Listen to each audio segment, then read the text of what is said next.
Vamos a ver esto de un médico libre. Yo no me fío de que este médico sea tan libre, ¿eh? Yo no me fío de que este médico sea tan libre. Soy médico y uso bastón. Pero no soy el Dr. House. Mi nombre se pronuncia igual, pero con F. Soy el Dr. Faust. Busco abogado para denunciar a Vox por plagio. Faust. Un médico libre con una camiseta de Dragon Ball. Y muy bien. Vamos a ver qué es lo que dice. Bueno, vamos a ver primero qué es lo que decía Pablo Iglesias. Que dice: en España no se ha favorecido ni el talento ni la competitividad empresarial. Aquí se hizo rico el que estuvo cerca del poder político. Esa es la base estructural de la corrupción. En parte.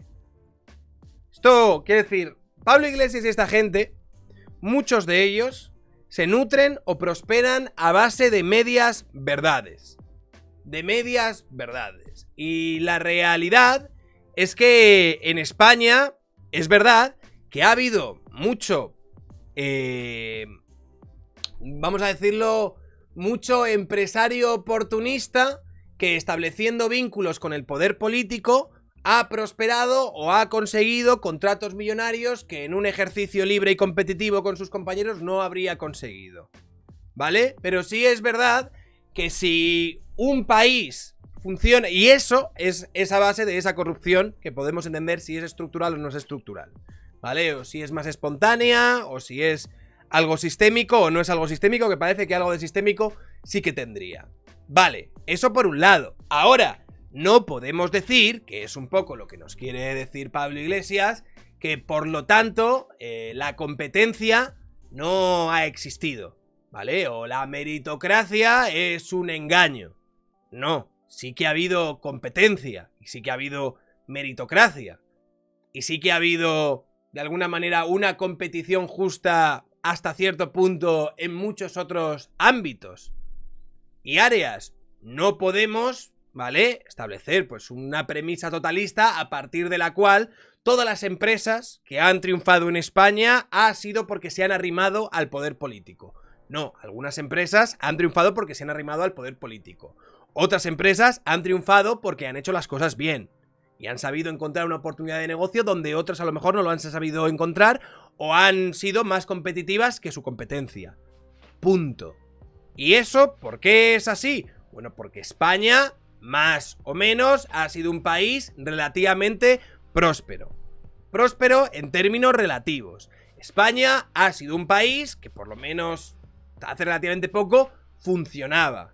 Entonces, un país que no funciona, yo entiendo que sí que es un país que puede haber crecido a partir de estas relaciones y de estos vínculos espurios y corruptos.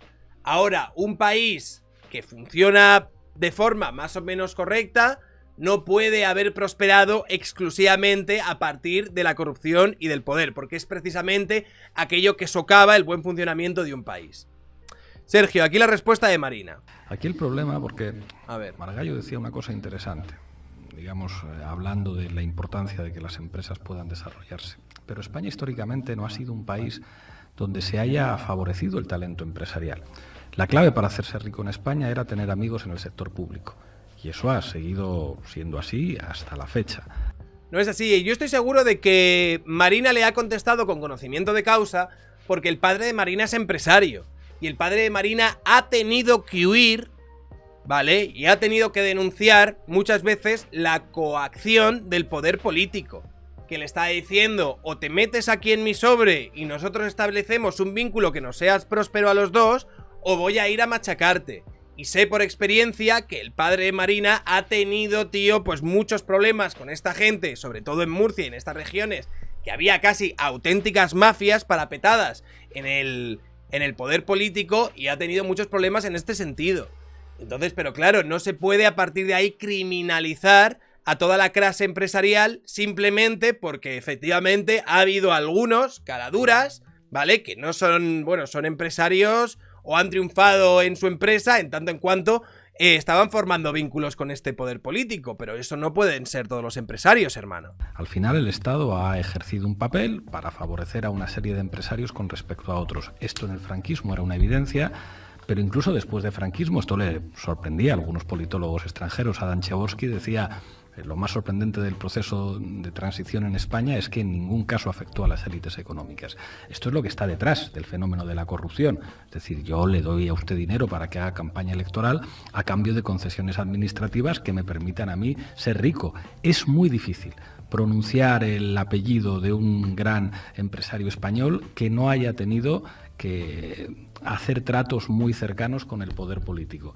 Esto es una de las fallas de nuestro modelo. Por eso a veces los discursos aparentemente liberales que hablan del talento empresarial, digamos, ocultan esta señora aquí, que lo que ha habido en este país es precisamente lo contrario. La cercanía a los decisores administrativos es lo que ha permitido, pues, no ser competitivos, que el talento no se abriera paso, que se haga la defensa de... Y tu solución a esto es más poder político, Pablo Iglesias. Tu solución a esta cuestión es, bueno, como ha habido mucha corrupción, mucha colusión entre las empresas y el poder político, yo creo que lo que tiene que haber es más poder político.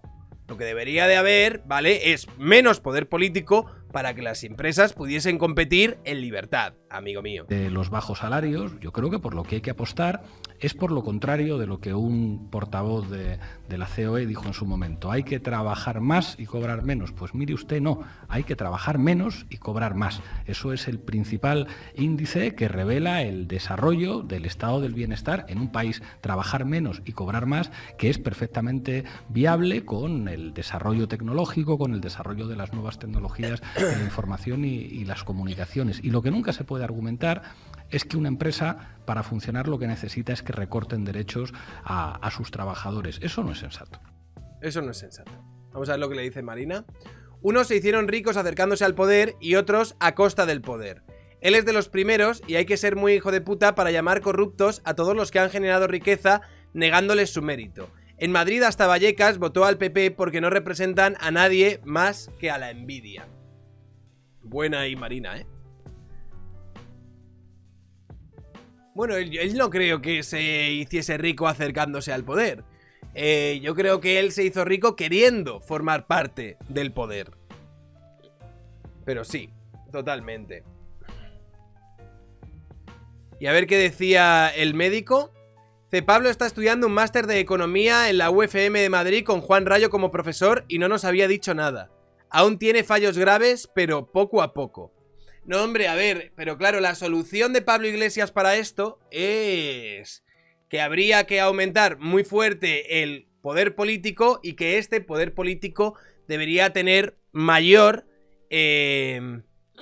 poder de decisión y de acotar y de limitar los derechos de estas empresas privadas. Yo lo sé, a mí me parece que esto es un poco contradictorio por parte de Pablo Iglesias y me parece pues que en el fondo lo que subyace dentro de este discurso es una criminalización de la clase empresarial en España, independientemente de que haya un sector de la clase empresarial que evidentemente ha amasado una parte importante de su fortuna creando vínculos con este poder político.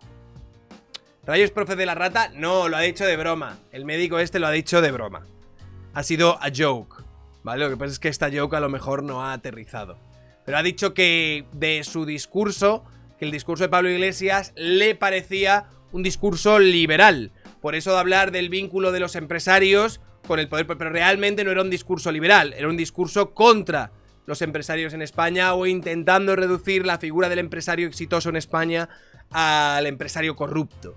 Pero en ningún caso se está haciendo cargo de la parte que viene por parte del poder público y de toda esa corrupción que en muchos de los países, incluso reconocido por él, como por ejemplo Venezuela, uno de los principales problemas sistémicos que ha tenido ese país, junto con muchos otros, ha sido precisamente la corrupción. Esto mismo lo reconocía Pablo Iglesias. Es decir, el ejercicio político de sus ideas, tan virtuosas, tan buenas y tan socialistas, no es inmune a esta corrupción. De hecho, uno de sus países de referencia, reconocido por él mismo, era un país marcado y socavado en parte por esta corrupción sistémica. En fin, Pablo Iglesias siendo tertuliano de la SER, ¿vale?